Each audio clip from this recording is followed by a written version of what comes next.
So are we, everybody in here? Yeah. Oh. Nah, we're good. We're good, bro. I got lost on that elevator. Yeah, you gotta take it to like the 5th floor. Yeah, we have to go up. Oh, man. Take the other elevator. Yeah. We just got to New York. We are in Queens now. Headed to the walkthrough at UBS Arena. Yeah, I think like Shay said, I'm trying to take it in. Soak it in. We've never done a show that's indoor, that's this big, where we're like building it out in this style with this type of seating. So yeah, I guess it has hit me. But I think it'll hit me hard right when we walk in. Then I'll see how big it is. What I do.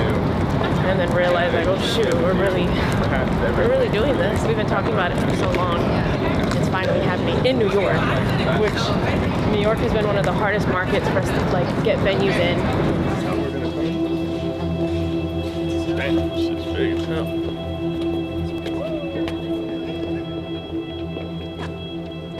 Yes. Yes, thanks. What are your thoughts? I want to hear some feedback. It's massive, right?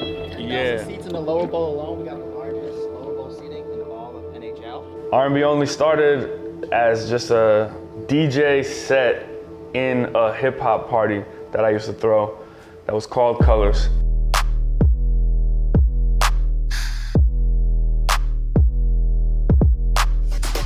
It was really just a place where I wanted people to come and not feel excluded. One day I just stopped the music and I asked the crowd, if I did an R&B only event, would you guys come? And the crowd went crazy. So I decided to turn my party series that was called Colors into a company called Colors Worldwide. The idea was that we would become producers of events and shows, and our flagship one being R&B Only.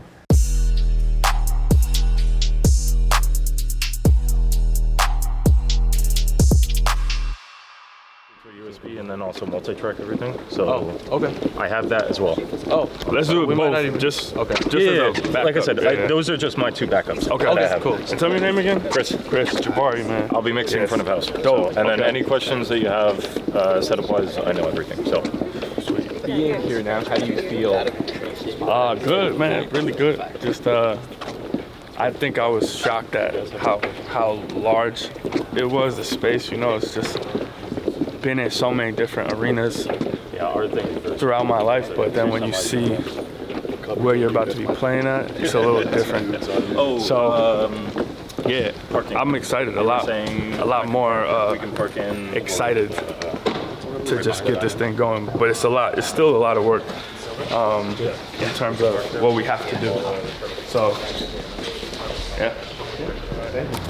So now that we left, how does everybody feel after that walkthrough, knowing that we're about to be in UBS Arena tomorrow? I feel like Rocky.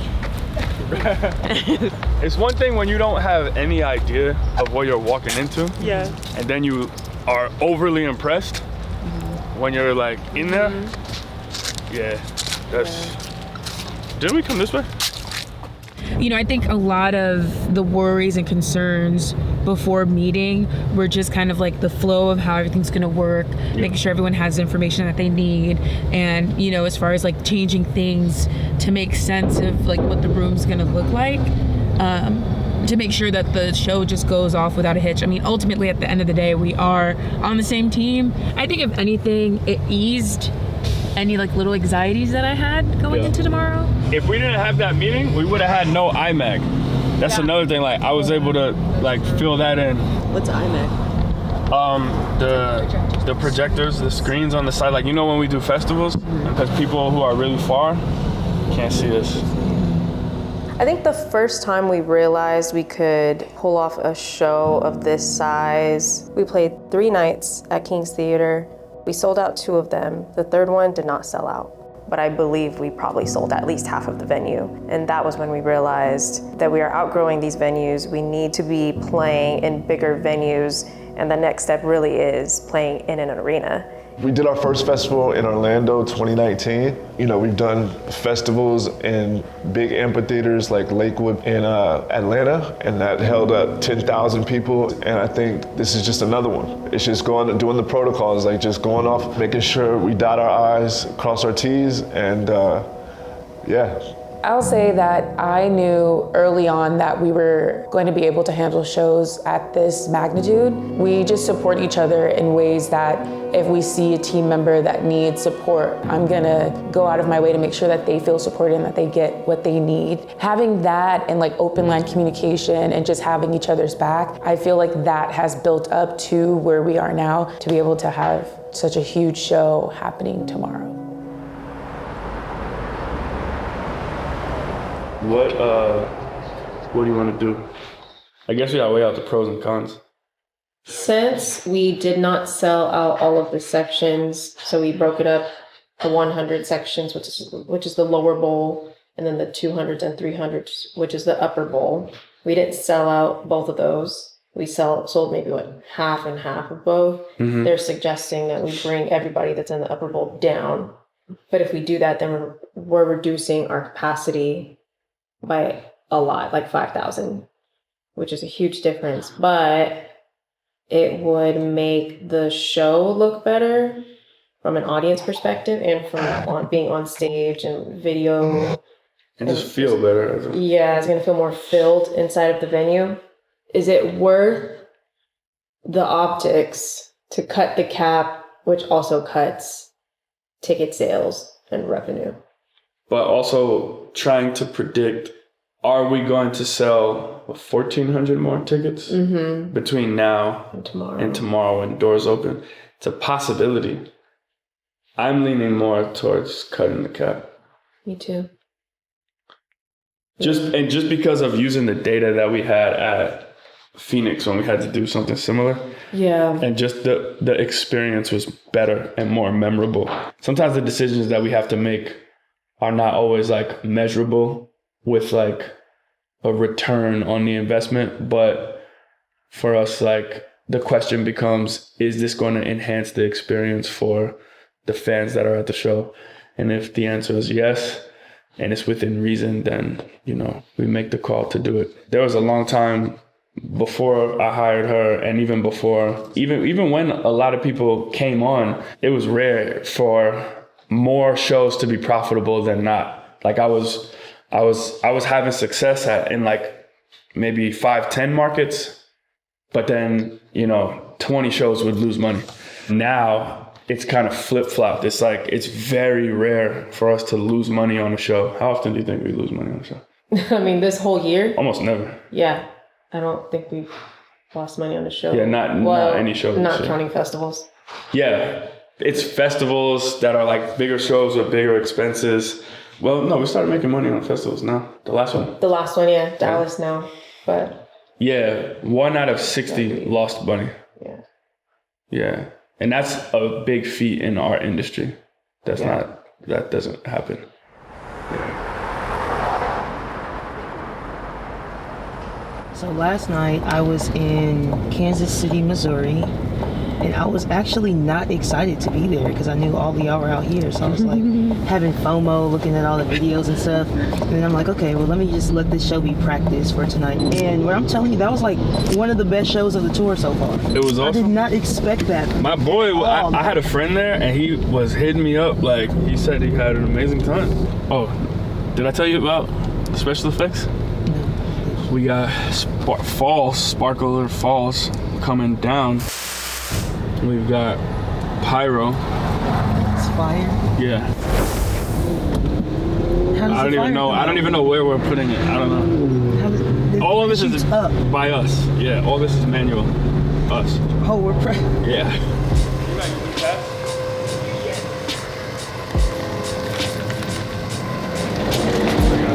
How fancy is that? What? Yeah. What? Wow. Yeah. Damn, this feel like they got the mood lighting going. Wouldn't be right, Tiara. You know, if we didn't pull up. Oh shit. Without a little surprise for you. Damn. Calendar number Tiara Monique, 88. Welcome to Arena Snap. Arena Great Snap. day. I'm excited. This is my crib, y'all. MTV Cribs Colors Edition. Gots to have the potassium. Double up before, after, and during shows. Because y'all be too close to me afterwards. Gotta have the immunity boost. This is not an ad, but these taste good, okay? Follow me this way, MTV Cribs. Right here we have my nice copper sanitary napkin dispensary. Over here you will see gold shower heads fit for a queen. Yes. And if you look up, while I'm releasing, I can also watch my Lakers win or lose, because that's how they do. Ready to go say? Let's do it. Let's do it.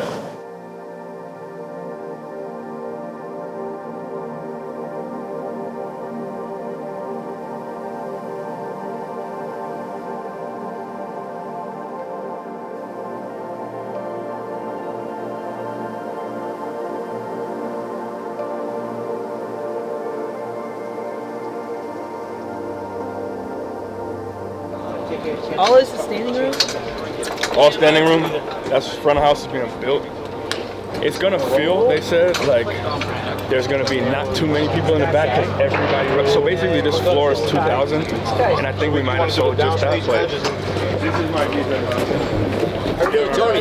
Yeah. Nice to meet you. Incredible, man. He runs the union here. To be DJing in an arena it's surreal, but it's kind of like I knew it would happen. When I was younger, I always knew I would be performing on these bigger stages. I never knew how or when it would happen. I just had a feeling. Like I've always been performing music, playing drums and singing, so it's just something I get to share with the world, and it feels good, and it feels like something is finally coming to fruition, and I'm starting to finally take off in my career, and I'm just happy to be noticed and appreciated and valued enough to be on stages like this. It was nice meeting you. I feel just ecstatic and just so blessed to just finally see one of my biggest dreams come to fruition. We're the headliners. It's us. You see this? No, I'm not nervous. I'm more like anxious than nervous. I'm just excited to see it fill up and just feel everybody's energy and just go up there and put on a great show. Like I know we know how to do.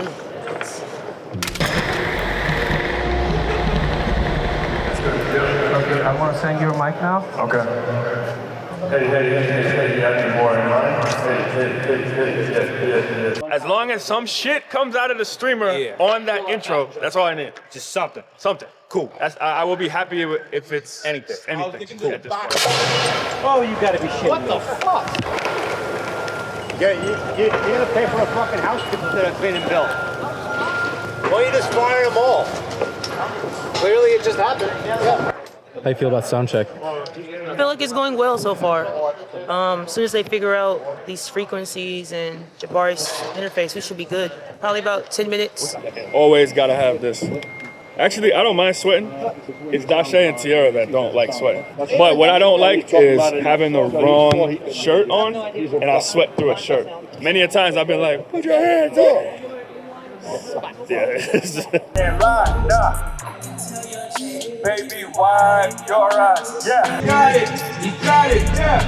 Hey. You know, before going up, we'll be on stage and go, That's good. Yeah. you got them real comfortable, and before you go up, you'll check with the monitor guy, make sure you guys are good. I'll bring them to you at 9 o'clock. If I'm in the shower, just leave it in her room. Oh, wait a second, we're not gonna go there now. If I'm in the shower, just take it. All right, listen, we're gonna have fun. I'll be back at 9. Thank you.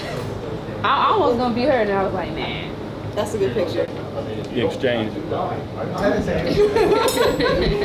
to Dallas like it's not a big deal. Yo, Just saying. you never know. Teddy Riley, Luther Vandross, Maxwell, Aaliyah, Ashanti, Mariah Carey, Tiana. Aaliyah is not from the. Oh, Tiana Taylor. But do Tiana first. Damn, we almost forgot about this set. That We did it though. That's the most important thing. I know. We did it. Glass half full, not empty. What's that? The local R&B set. We only do it in certain cities where R&B artists are like. Well, there's like major R&B artists from that city, and we play. There's a local R&B set basically. Where the hell is Luther Vandross from? Is it widely known that he's from New York? This article says these are the. Fact check this, man. I did. This is me fact checking because Wikipedia said he's from Manhattan. Okay. How are you feeling now that it's 1 hour pre-show? Good. 1 hour pre-show. A lot of people are about to start coming in. I'm sure there's a line already right now. Yeah, people are talking about it a lot. My phone is going off, but typically I try to just like zone out, zen out during this time, get my mind right, because I'm gonna have to be heavily stimulated, answering a lot of people's questions, and then also just engaging with a room of thousands of people. I like to get in a chill mental space before all that happens. As soon as like I get dressed and the show starts, all my adrenaline's gonna hit and it's gonna pop off. I'm really excited, especially now seeing like the security and everybody roll in. Is about to get ready. It's really happening. It's for real. Serena Day. Let's clap it up for that. This is a day that I'm gonna remember for the rest of my life. I hope everyone else feels the same way. Like I said, thank everybody in here, man, because you know, no matter how big or small your role was, we are the reason that we're here right now, and it's an accomplishment. It's a blessing. It's big. So let's get it. R&B only on 3. 1, 2, 3. R&B only!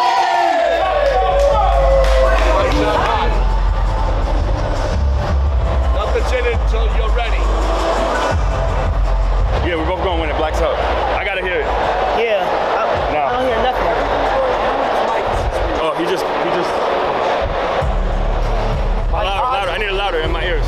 Mine's all static. Yeah, it's static. Yeah, it's all the way up and all I hear is static. You want your mic hot? Yeah, I need it hot right now. Hot! Mic hot! I need it. Oh, there it is. I got it. You got it?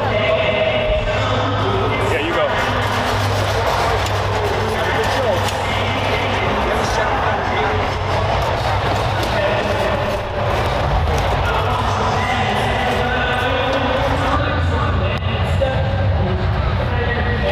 New York. Tell him I need the mic pack lower. Lower in my ears. Fuck girl, I guess you didn't know any better. Girl, that man didn't show any other. Do all I can just to show you you're special. Certain it's your love that holds me together. Lately you say he been killing the vibe. Gotta be sick of this guy. Pull ups, get in the right. Left hand is steering, the other is gripping your thigh. Light up a spliff and get high. Shawty, you deserve what you've been missing. Looking at you, I'm thinking he must be tripping. Play this song for him, tell him just listen. You see?